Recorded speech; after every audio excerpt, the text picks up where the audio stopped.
इसलिए इस्लाम जैसी एक ऑर्गेनाइज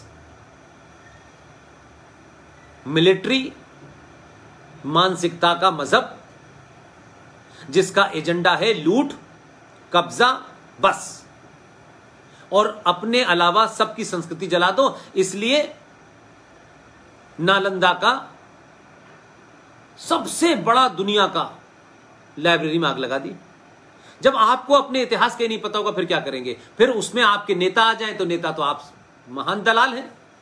चवन्नी चवन्नी की चक्कर में, छोटी छोटी नेताओं के दुकानें चलाने के चक्कर में यही तो हुआ। इसलिए आप जब बोलते हैं तो लोग कहते हैं नहीं नहीं, कहां लिखा है बताइए, लिखने वाला कौन है?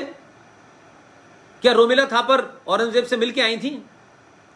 या जो अलीगढ़ यूनिवर्सिटी में पढ़ने वाला, ये पढ़ाने वाला इरफान हबीब मक्कार, ये तो बड़ा लेफ्टिस्ट था, लेकिन इसके लेफ्टिज्म के पीछे उस वक्त भी जिहाद था। पता जब चला, जब इनका एजेंडा आरिफ मोहम्मद खान ने चलने नहीं दिया और मंच पे वो बोल रहे थे, ये ऊपर चढ़ गया और आस्तीन चढ़ा के मारपीट पे आ गया। इस उम्र में, जिस उम्र में उसे मर जाना चाहिए था। या नहीं, जब आपके चेहरे से नकाब हटने लगते हैं तो फ्रस्ट्रेशन बढ़ने लगता है। इस्लाम पूरी दुनिया के लिए चैलेंज है। अब भी अगर इसमें कुछ मक्कार हिंदू लीडर संगठन ये कहें ये इस्लाम नहीं, ये वाला इस्लाम, वो वाला इस्लाम नहीं, वो वाला इस्लाम। 1920 में मोपला में क्या हुआ बताया क्या कभी आपको? यूनाइटेड बंगाल के अंदर सोहरावर्दी ने क्या किया बताया क्या आपको? 15 अगस्त 1947 के बाद भारत में क्या हुआ बताया क्या आपको? ये हिंदू लीडर संगठन नहीं बताएंगे, क्योंकि आप जब तक मूर्ख बने रहेंगे तब तक यही चलता रहेगा, भारत माता की जय, भारत माता की जय। कोई आया भाग गए। कौन है भारत माता? पार्लियामेंट, राष्ट्रपति भवन, ये चलता फिरता सनातनी हिंदू भारत माता है। अगर उसमें से एक भी मारा जाता है और आपकी हत्या कोई मजहब के नाम पे होती है तो आप सोचिए कि आपके नारा लगाने से, कि सरकार के होने से कोई मतलब नहीं है, क्योंकि समाज मजबूत नहीं होना चाहता, समाज जागृत नहीं होना चाहता, समाज कीमत देना नहीं चाहता, समाज जिंदा रहने के लिए मरना नहीं चाहता। दुनिया का इतिहास उठा के देख लिए, जो मरने से डरते हैं वो जिंदा नहीं रहते, जो मरने से डरते हैं वो एवरेस्ट नहीं जाते, जो मरने से डरते हैं वो समुद्र के अंदर खोज नहीं कर सकते। आप चाहते हैं आपकी लड़ाई भगत सिंह ने लड़ी, सावरकर ने लड़ी, शिवाजी ने लड़ी, उनकी तस्वीर तो आप लगा लेते हैं अपने घर पे, लेकिन ये नहीं चाहते आपकी बेटी MBBS कर ले, बेटा इंजीनियरिंग कर ले, दोनों का विदेश में सेटलमेंट हो जाए और आप अमेरिका चले जाए। बस ये है आपका राष्ट्रवाद। उनका कोई नहीं, वो कहते हैं यही हम लेंगे, हम क्यों जाएं छोड़ के। बंटवारा कराया मजहब के नाम पे उन्होंने, और आपसे कहते हैं कि देखिए इस देश के हिंदुओं ने, RSS ने, हिंदू महासभा ने, ऐसे नाम ले दो जिसके बारे में, RSS के बारे में लोग जानकारी कम रखते हैं, इसलिए उसके बारे में बहुत कुछ उल्टा सीधा बोलते हैं। जब तक किसी के बारे में आपको पूरी जानकारी नहीं होगी आप सही बात नहीं बोले, और जानकारी नहीं है तो बेटर है ना बोले उसके बारे में, लेकिन तब भी बोलते हैं हमारे यहां लोग। अरे मैं किसी चीज के बारे में नहीं जानता, मैं कहता हूं भाई वो मेरे हिसाब से मुझे लगता है वो कुछ काम करते हैं, अच्छा काम कर रहे हैं, बस। मैं जब जानता नहीं तो मैं कौन होता हूं किसी को सर्टिफिकेट देने वाला।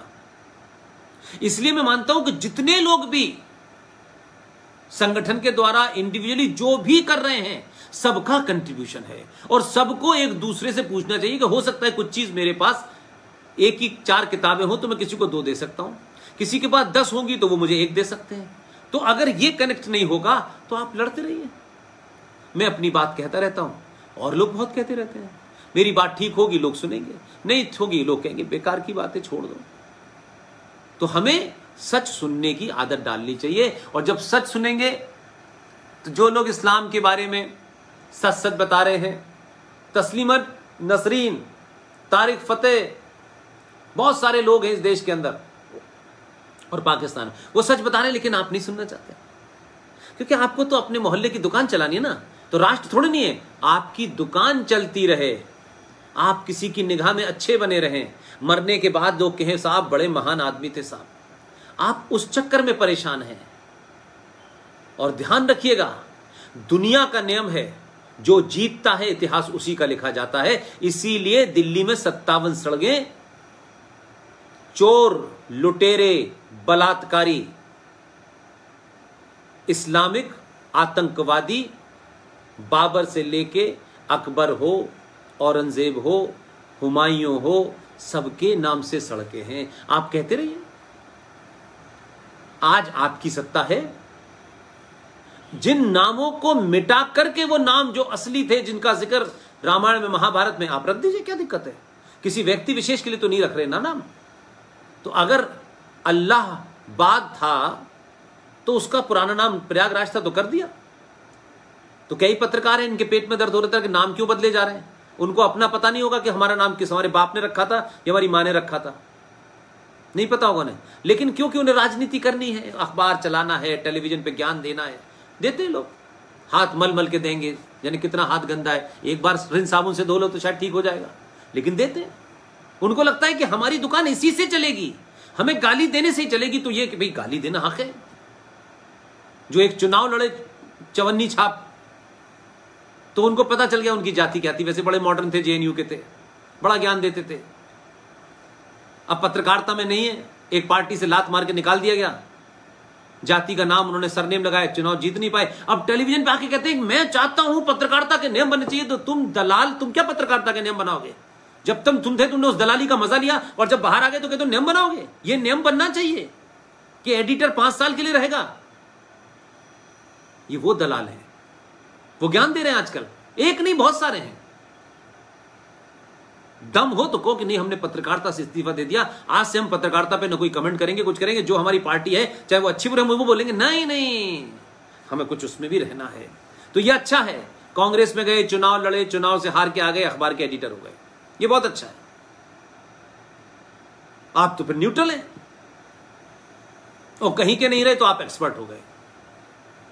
तो ये सारी बीमारी सनातन की जिस दिन ठीक हो जाएगी, तो मुझे लगता है कि जो आपने टॉपिक रखा है, इस्लाम भारत के लिए एक बड़ी चुनौती, सबसे बड़ी चुनौती यही है। यह खूनी संस्कृति है, इनका ना कोई कल्चर है, ना इनका कोई इतिहास है। इन्होंने पूरी मानवता को ना एक सुई बना के दी, ना एक बटन बना के दिया। जो बटन बनाता है, सुई बनाता है, उसे भी मार देते हैं।